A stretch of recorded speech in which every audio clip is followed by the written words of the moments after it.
Welcome back to all of you guys. Welcome in other video from S biology. Hopefully आप लोग ठीक होंगे और आपका सीपीडीएम इंटरव्यू की प्रिपरेशन भी ठीक से चल रहा होगा।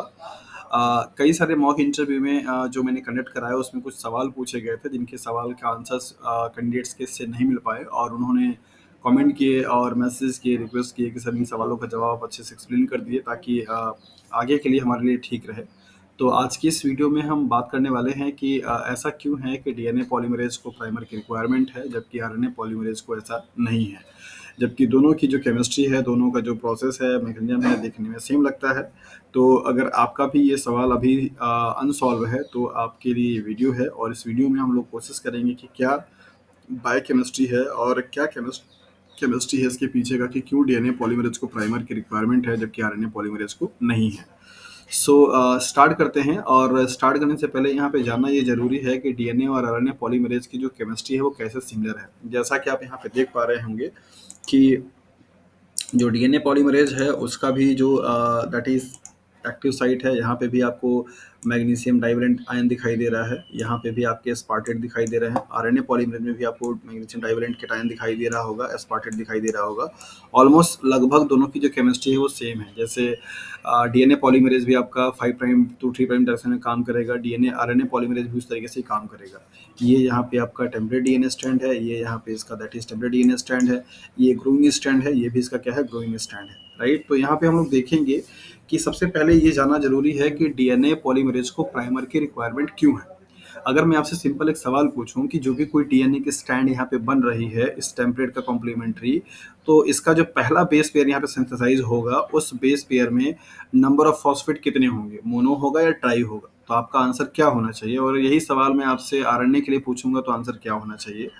तो इस सवाल का जो जवाब है वो आपको काफ़ी हद तक उस सवाल के करीब में ले जाता है जिसमें ये पता चलेगा कि डीएनए पॉलीमरेज को प्राइमर की रिक्वायरमेंट क्यों है। Dear aspirants, case of DNA synthesis जो पहला बेस पेयर होगा दैट इज डीएनए का, जो कि डीएनए टेम्पलेट पे सिंथेसाइज किया जा रहा है डीएनए पॉलीमरेज का, उसके पास मोनोफॉस्फेट होता है। क्या होता है? मोनोफॉस्फेट मीन्स एक फॉस्फेट होता है। While in the case of RNA polymerase जो आरएनए स्ट्रैंड जो पहला वाला बेस पेयर होगा दैट इज बेस होगा जो सिंथेसाइज किया जाएगा आरएनए पॉलीमरेज के थ्रू, वो क्या होगा? ट्राइफॉस्फेट होगा। ये ऐसा क्यों है, इसके पीछे की भी का जो लॉजिक है उसको हम लोग थोड़ा आगे बात करेंगे, लेकिन अभी समझ लेते हैं कि ये मोनोफॉस्फेट ट्राइफॉस्फेट के होने से चीज़ें क्या चेंज हो रही हैं।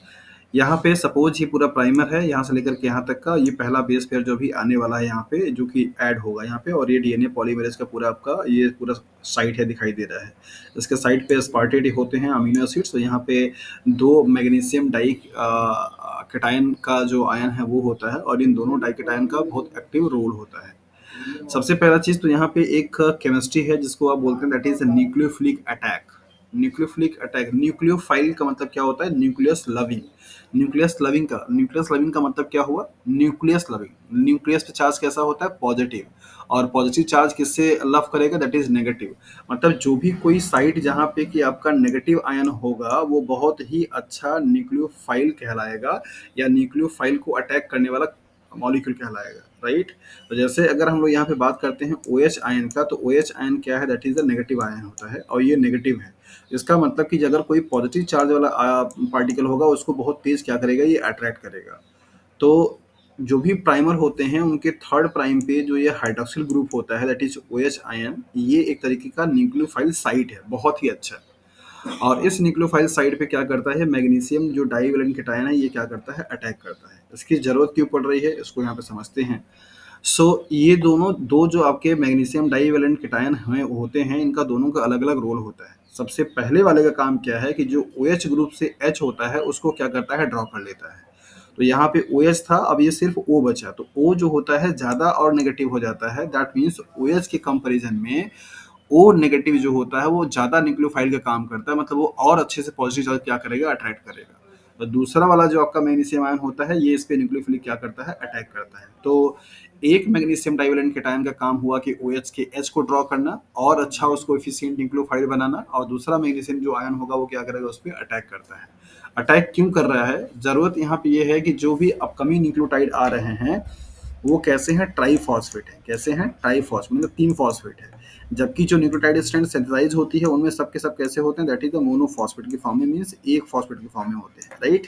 तो यहाँ पे जरूरत किसका है, पीपी मीन्स पायरोफॉस्फेट को रिमूव होने का। तो ये पायरोफॉस्फेट रिमूव कैसे होगा, उसी की केमिस्ट्री है यहाँ पे, that is the nucleophilic attack का। तो यहाँ पे आप देख पा रहे होंगे कि जैसा कि एक मैग्नीशियम डाइवैलेंट केटायन जो इसने भी क्या किया, OH को ड्रॉ किया, जो कि यहाँ पे नहीं दिख रहा है, ये इस पे अटैक करेगा। तो इसका जो इलेक्ट्रॉन होगा, ये जो आपकी ये आपका एनटीपी है, डीएनटीपी, ये डीएनटीपी के आपके सारे एटीपी फॉस्फेट दिखाए जा रहे हैं। तो ये डीएनटीपी का आपको अल्फा बीटा एंड गामा जो है फॉस्फेट है, ये यहाँ पे अटैक करेगा, इस पे यहाँ पे रेजोनेटिंग स्ट्रक्चर्स बनेगा, ये फिर यहाँ पे आ जाएगा। तो इससे आपका दो जो फॉस्फेट होता है वो क्या होगा, आपका निकल जाता है, जिसको आप बोलते हैं पायरोफॉस्फेट। तो बचेगा क्या, सिर्फ वन मोनोफॉस्फेट, राइट। तो जैसे तीन जो सपोज अगर यहाँ पे एटीपी था, दैट इज एडिनोसिन ट्राइफॉस्फेट था, तो उसका दो एटीपी दो पी जो होगा पायरोफॉस्फेट फॉर्म में निकल जाएगा, एक आपका बचेगा जो कि आपका ऐड हो जाएगा।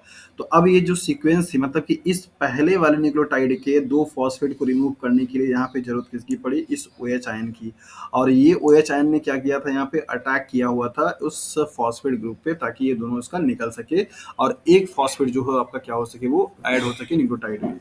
अब अपकमिंग जितने भी बेसेस आएंगे, सबके पास थर्ड प्राइम पे क्या है, हाइड्रोक्सिल ग्रुप है, वो यही काम सेम रिपीट करता हुआ चला जाएगा। तो इसलिए डीएनए पॉलीमरेज को फर्स्ट न्यूक्लियोटाइड को ऐड करने के लिए यहाँ पे पहले से ही प्रिलिमिनरी, पहले से ही एक हाइड्रोक्सिल ग्रुप का डोनर मॉलिक्यूल चाहिए होता है, जो कि प्रोवाइड करता है कौन, that is the primer. So primer का बेसिक जो काम है वो यही है कि वो जो न्यूक्लियोटाइड को ऐड करने का काम है उसको इनिशिएट करा सके, क्योंकि वहाँ पे न्यूक्लियोफिलिक अटैक होता है और ऐसा करने के लिए OH ग्रुप की जरूरत पड़ती है। और ऐसा इसलिए हो रहा है क्योंकि वहाँ पे दो जो फॉस्फेट है उसको निकालना होता है। अब अगर बात करें हम लोग यहाँ पे आरएनए की, तो आरएनए पॉलीमरेज की भी जो केमिस्ट्री है पूरी सेम है, ऐसा ही आपको यहाँ पे भी दिखाई देगा, सब कुछ वैसा ही आपको दिख रहा होगा कि सर यहाँ पे भी यही चीज दिख रही है।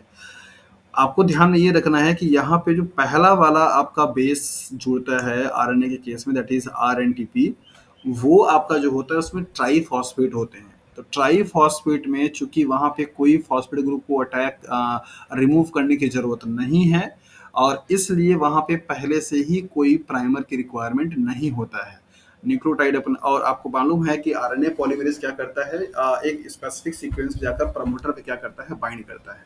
तो प्रमोटर पे जब बाइंड करेगा तो वहाँ का आपका वो क्या करता है, उसको उस चैन को ग्रो करना शुरू कर देता है। तो चूंकि यहाँ पे ट्राईफॉस्फेट को मोनोफॉस्फेट में कन्वर्ट करने की जरूरत नहीं होती है, फर्स्ट न्यूक्लियोटाइड की बात मैं कर रहा हूँ, तो उस ई वजह से यहाँ पे पहले से ही हाइड्रोक्सिल ग्रुप की रिक्वायरमेंट नहीं है। अब जब ये पहला वाला यहाँ पे बेस इनकॉर्पोरेट हो गया, तो इसके पास यहाँ पे क्या है, OH ग्रुप है। अब फर्दर जितने भी न्यूक्लियोटाइड बनेंगे उसमें सेम यही वाली केमिस्ट्री होगी, जो कि आपको यहाँ पे दिखाया जा रहा है कि इसका वाला जो OH ग्रुप होगा वो क्या करेगा, अटैक करेगा, यहाँ से दो फॉस्फेट क्या होंगे, निकल जाएंगे, एक फॉस्फेट क्या होगा, आपका बचा रहेगा। So for the first nucleotide in case of RNA, there is no need of removal of a triphosphate and converted to the monophosphate.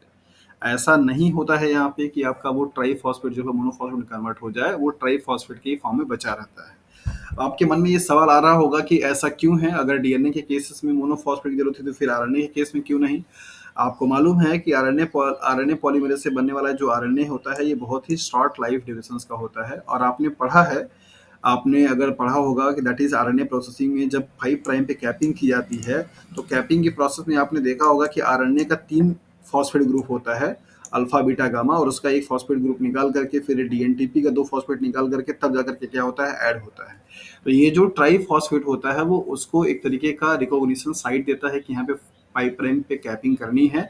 दूसरा, स्टेबिलिटी देने का भी काम करता है, अननेसेसरी जो आपके दैट इज एक्सोन्यूक्लियस टाइप के जो एंजाइम्स होते हैं वो काम न कर पाए या उसका डिग्रेडेशन ना हो सके, राइट।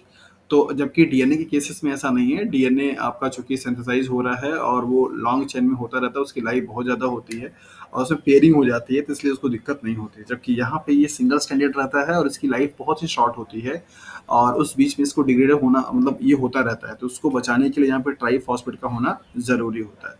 सो डियर एस्पिरेंट्स, ये कारण है कि डीएनए पॉलीमरेज को आरएनए प्राइमर की या डीएनए प्राइमर की रिक्वायरमेंट होती है, जबकि आरएनए पॉलीमरेज को नहीं। होपफुली कि मैं आपको ये मैसेज कन्वे करने में सक्षम रहा हूँ कि अभी आप ये समझ पाए हों कि हाँ क्यों ऐसा हो रहा है। सिंपल जो रीजन है शॉर्ट में यही है कि डीएनए स्टैंड का पहला न्यूक्लियोटाइड क्या होता है, मोनोफॉस्फेट होता है, और उस न्यूक्लियोटाइड का जो कि एटीपी ट्राइफॉस्फेट के फॉर्म में आता है, उस ट्राइफॉस्फेट के 2 फॉस्फेट को रिमूव करने के लिए न्यूक्लियोफिलिक अटैक होना होता है, जिसके लिए ओएच ग्रुप की रिक्वायरमेंट होती है। जबकि आरएनए के केस में ऐसा नहीं होता है। पहला वाला जो बेस होगा वो कैसा होगा? ट्राइफॉस्फेट होगा।